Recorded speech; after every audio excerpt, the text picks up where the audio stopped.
How's it going everyone? I hope you're all doing good. In this video I'm going to share with you some perspective drawing tips that will instantly improve your art, and I'm not joking. If you wasn't aware of this before, then you're really going to benefit from knowing this, so let's get on with it. Now when it comes to drawing in perspective, you'll probably hear people talk about the horizon line and how it's also our eye level. For example, these three guys here are each stood at a different level, and so their eye level, the horizon line, will be different for them all. Imagine there's a floating box in front of them. The guy in the middle is looking directly at it, but the guys at the top and at the bottom will have to tilt their head to see it. This changes what is referred to as their line of sight, but their eye level, the horizon line, stays the same. I have a full video in which I explain these principles more in depth. The reason I'm discussing this here again is because all of these technical terms that you come across in comparisons to real life, your eye level, position of the viewer, all of this can be confusing. Instead, just imagine an imaginary camera that works exactly like a camera does in real life. And the image that camera captures is the drawing we create. You have the ability to move the camera however you want to. You can lift it up and down to change the horizon line, you can rotate and point it in other directions to change the line of sight, and if you want to get really complicated, you can change the lens that your imaginary camera is using to get different results. When you're planning a drawing this way, think of yourself as a director, right? Try and visualize the scene that you are setting and think about where your camera needs to be. It's the same as orbiting around when you are using some 3D modeling software. Here you are also controlling a virtual camera. If you watch any of my videos, or any video where someone's drawing in perspective, you'll likely see them draw boxes. Now, as a beginner, it's easy to think, oh, why should I be drawing boxes? That's boring, right? Well, these boxes are a means of drawing anything in perspective.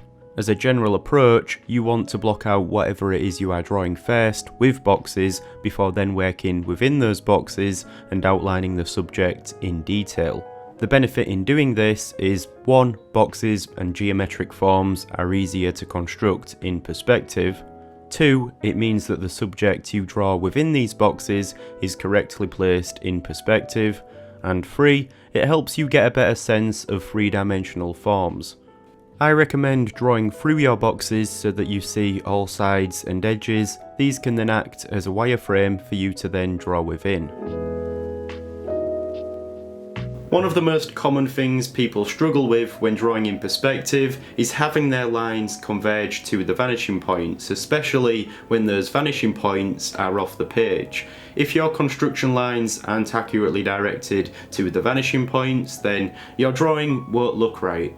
A solution to this is to use a grid. Now there's a lot of grids that you can find online for free that you can use. I have some on my Patreon page.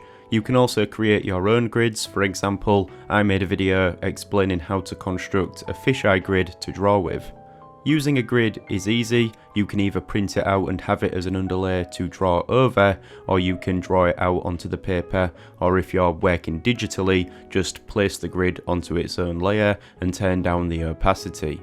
When drawing, make sure your lines follow the direction of the grid lines and you're good to go.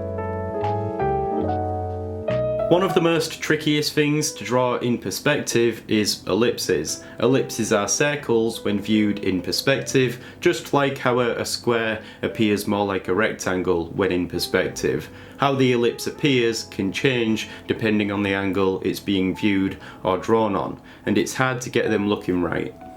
Here on screen, I've drawn out a square, and I'll divide this up with a horizontal and vertical midway line, along with a set of diagonal lines from each corner. Now I can place a circle within this, and notice how the circle is tangent with each side of the square. This is very helpful to know when drawing. For example, here I'll do the same in perspective. Remember, this square will appear more like a rectangle when viewed at an angle. The same still applies though. I draw this out and divide it up the same way. Now I can use this as a guide to help me draw in an ellipse. This is helpful because drawing a square in perspective is a lot easier than drawing an ellipse, and so doing this first allows you to be a lot more accurate when constructing drawings. You've probably seen an example when learning about perspective drawing of a street viewed in one point's perspective. Notice how all of the buildings at the side and everything seems to get smaller as they head into the distance. This is called foreshortening, and the same effect should be created when we are drawing. Everything reduces in scale as it heads away from the viewer, or should I say our camera. Here on screen I've drawn out a square in perspective, so a rectangle. Now I divide this up the same way as I did earlier when drawing the ellipse. I already have the top and bottom lines extending out back to the vanishing point. From the middle of this square I also draw a line back to that vanishing point as well. Now I draw a line from the bottom corner of this square through the point at which that midway line meets the edge of the square at the side I'm duplicating this, and I extend this until it meets the line at the top. At this point I can then drop down another vertical line, and I have duplicated the same square next to this that is at the same size but foreshortened. And this can be repeated as many times as you want. It's a really useful technique that you'll want to apply in various situations, such as drawing out the wheels of vehicles or duplicating objects in a drawing. So there we go, that's a few quick perspective drawing tips that I have found to be very helpful, and I think these are things that every artist should be aware of.